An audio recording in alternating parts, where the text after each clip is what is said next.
प्रधानमंत्री नरेंद्र मोदी का नाता कोई नया नहीं है।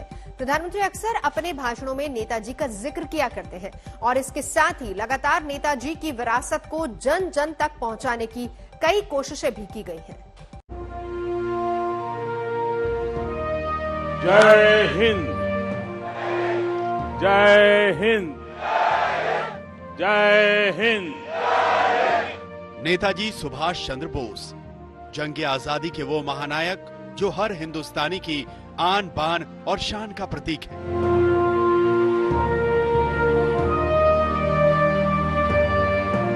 जिनके नाम पर हर देशवासी नाज करता है और जिसका जिक्र आते ही देश के हर शख्स की जुबान पर जय हिंद का जय घोष गूंज उठता है। जय हिंद, जय हिंद, जय हिंद। देशभक्ति का यही सुर पीएम मोदी के दिल में भी बसा हुआ है। यही वजह है कि सुभाष चंद्र बोस के सम्मान और उनकी विरासत को आगे ले जाने का कोई भी मौका प्रधानमंत्री नरेंद्र मोदी कभी भी नहीं चूकते। सुभाष चंद्र बोस से जुड़ी कोई भी तारीख हो या यादें, पीएम मोदी नेताजी के सम्मान में नमन करना नहीं भूलते। ये वही लाल किला है जहां पर विक्ट्री परेड का सपना नेताजी सुभाष चंद्र बोस ने 75 वर्ष पूर्व देखा था। आजाद हिंद सरकार के पहले प्रधानमंत्री के रूप में शपथ लेते हुए नेताजी ने ऐलान किया था कि इसी लाल किले पर एक दिन पूरी शान से तिरंगा लहराया जाएगा। प्रधानमंत्री मोदी के मन में सुभाष चंद्र बोस के प्रति सम्मान में भले ही कुछ लोग राजनीतिक मायने और नफा नुकसान तलाशते हों, लेकिन उन्होंने कभी भी ऐसी बातों की परवाह नहीं की और राष्ट्र सेवा के सुभाष चंद्र बोस के लक्ष्य को ध्यान में रखकर कदम कदम आगे बढ़ाते रहे।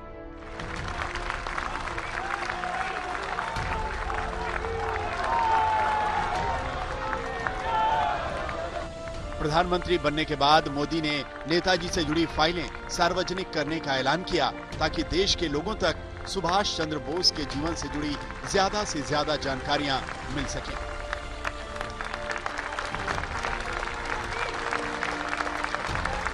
कि आज ही के दिन नेताजी यहां आए थे, उनका स्मरण करते हुए अपना मोबाइल फोन बाहर निकालिए, सभी अपने मोबाइल की फ्लैश लाइट चालू कीजिए और एक साथ सबके मोबाइल की फ्लैश लाइट चालू कीजिए और नेताजी को सम्मान दीजिए।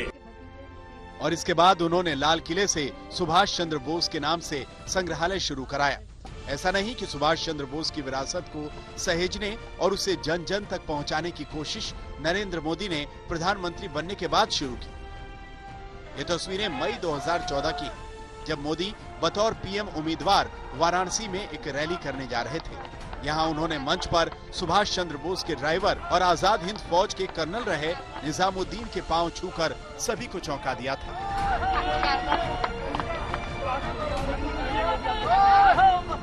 गुजरात में मुख्यमंत्री रहते हुए भी नरेंद्र मोदी सुभाष चंद्र बोस और आजाद हिंद फौज से जुड़े कई कार्यक्रमों में शामिल होते रहे और इसके जरिए लोगों तक सुभाष चंद्र बोस के गौरव गाथा पहुंचाने की कोशिश की।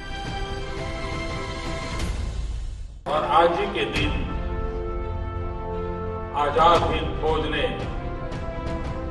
विश्व के सामने आजादी के जंग के लिए युगल बजाया था। देश का एक तबका है जो ये मानता है कि नेताजी के सम्मान को लेकर जैसा प्रयास होना चाहिए था वो हुआ नहीं। यही वजह है कि सुभाष चंद्र बोस के संघर्षों की ऐसी अनदेखी पर मोदी भी लगातार सवाल उठाते रहे कि एक परिवार को बड़ा बनाने के लिए देश के अनेक सपूतों, वो चाहे सरदार पटेल हो, बाबा साहब आंबेडकर हो, उन्हीं की तरह ही नेताजी के योगदान को भी भुलाने का भरसक प्रयास किया गया है।